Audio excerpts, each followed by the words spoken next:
winter's coming, so everybody keeps saying. And to me, it sounds like a quote from something. Game of Thrones. Yeah, winter's coming.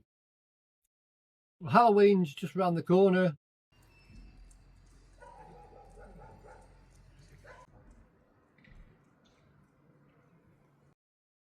It's now time to winterise the van. I've had a few cold nights already.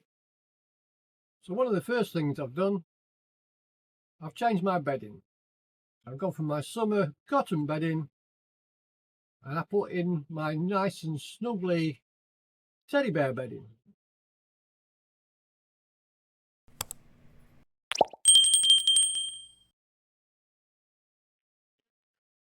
Yeah, this teddy bear bedding really does make a difference during the winter months, especially when you first get into bed. The old cotton, it's always freezing. I get snuggled up in this within a couple of minutes. It's nice and toasty. Unfortunately, I've had a few warm nights, but I'm not going to swap back. I'm getting ready for winter. So yeah, the teddy bear's in, all ready for the cold nights coming up in the near future. As I said, I've had a few cold nights already. I was up in the peaks in Castleton and it was blowing a gale, which was good in some respects because I could figure out where the cold air was getting in to the van. So hopefully I can find a way of blocking off those drafts with some sort of insulation, because if the wind can get through, when it gets cold in winter, the cold's going to come through. Now, I don't have the thermal blinds for the windows. I did have some last year, but I never used them. I didn't find them very good. I just leave the windows cracked a little bit for the air to come through, so hopefully the windscreen doesn't steam up or freeze up over the night. So what I've got instead is a curtain.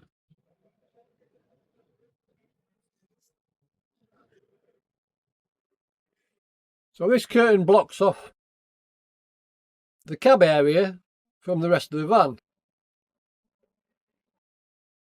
However, there's still a bit of wind coming through it. So I've decided to add an additional one for winter. So I've added a couple of hooks, one at this side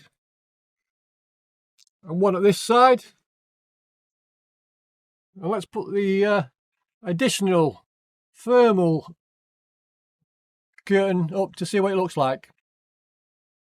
So now I've got a double layer blocking off the cab area, and I think that's going to work really well in the height of winter.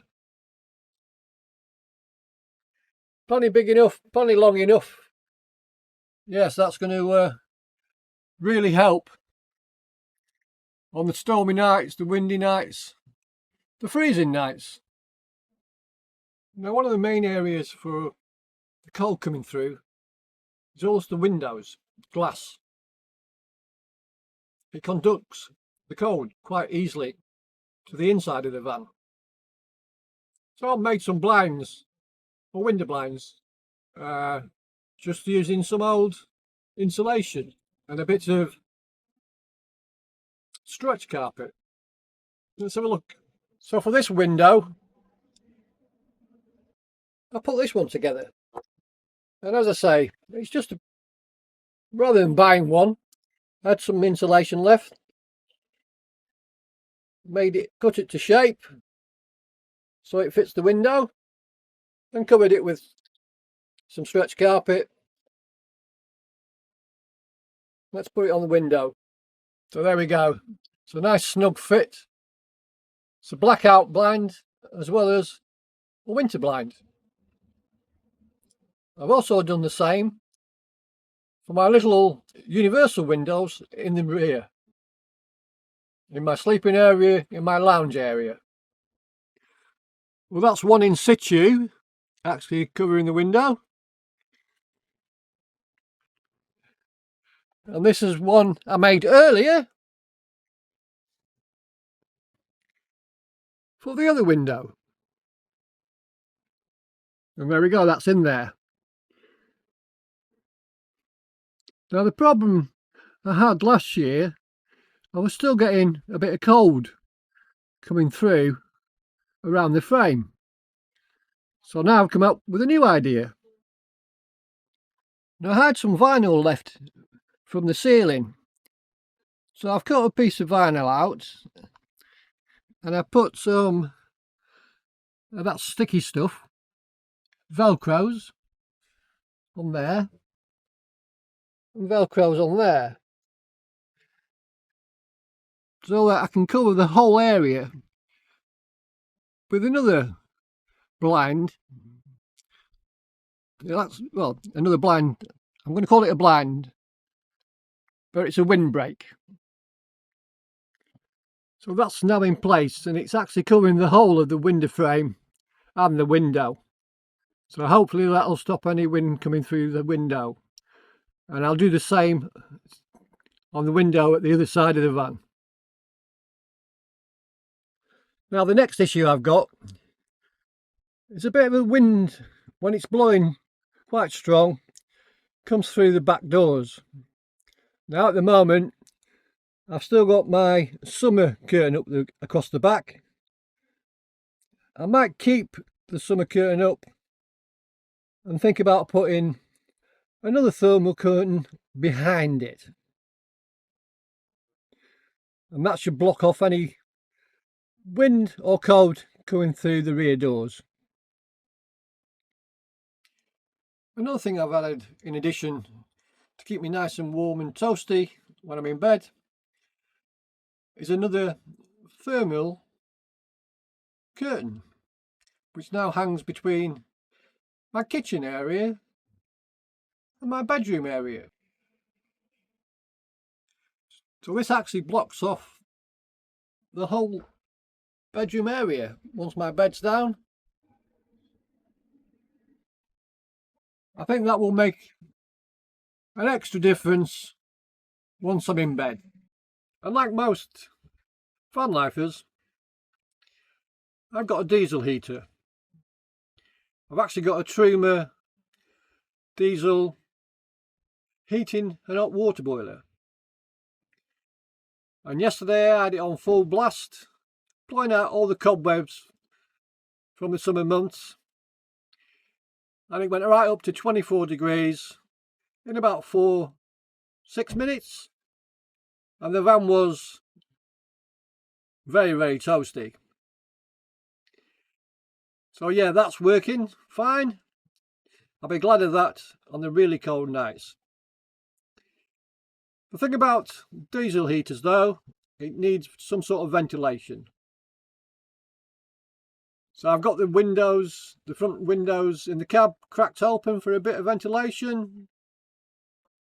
I might have one of the back windows cracked a little bit when I'm sat in the lounge area, but not when I'm in bed, for a bit of circulation of the air. And then I have one of the stalwarts of vans, a max air fan, which does what it says on the tin, pulls air in or pulls air out. And I'll have that open not all the way right in the middle of winter, and that will add extra ventilation when the heating is on full blast, blowing out of the air ducts, just to be on the safe side of any diesel fumes coming in. I mean, I've checked the boiler flue, exhaust pipe, if you like, and that's all clear, so there shouldn't be a problem. But I do have a monitor a carbon monoxide monitor, which will pick up if the diesel fumes are getting too much. But so far, last winter and the occasional times I've had it on, so far there's no smell of diesel coming through into the van, so I'm quite happy with that.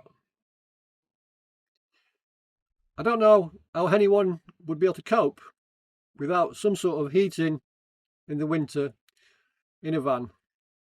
But lucky for me, when I fitted the Truma boiler back when I was doing the conversion, everything went in fine, and it's worked perfectly ever since, giving me hot water on demand. And when we get right into winter, another winter, it'll give me all the heat that I will need. Now, one of the things which happened last year, right in the middle of winter, when it was really icy, and when I say really icy, it was really icy, one day after another, ice on top of ice. I went to turn the tap on in the morning, no water coming out. The water was frozen. It only happened once, but once is enough. So I've ordered some more insulation. And what I'm going to do, I'm going to insulate my underslung water tank. And also the pipework which goes from the tank onto the inside of the van. And hopefully that will stop the water freezing again. Well, that's what I'm hoping anyway. If you've got any better suggestions, leave them in the comments. I've also found that I'm getting a bit of air, cold air and the wind blowing through underneath the seating at the rear of my lounge area. Because under the rear seat, that is where my garage is. And it's just like an open box. When you open the back doors, and there's no insulation within that. So hopefully I'll have a bit of insulation left, and I think I'll insulate that open space just to add a little bit more of a barrier to stop the wind and the cold coming through on those really cold winter nights. And finally, in preparation for the winter months, I think it's time to take the van in for a service. Yes, get the van serviced before winter, check all the brakes, tyres, oil, everything which a service entails, and then I think I'll be ready for winter. If you've got any further suggestions, leave them in the comments. So I think I've covered everything for the winter. If I've forgotten anything, let me know. So until the next time, bye for now.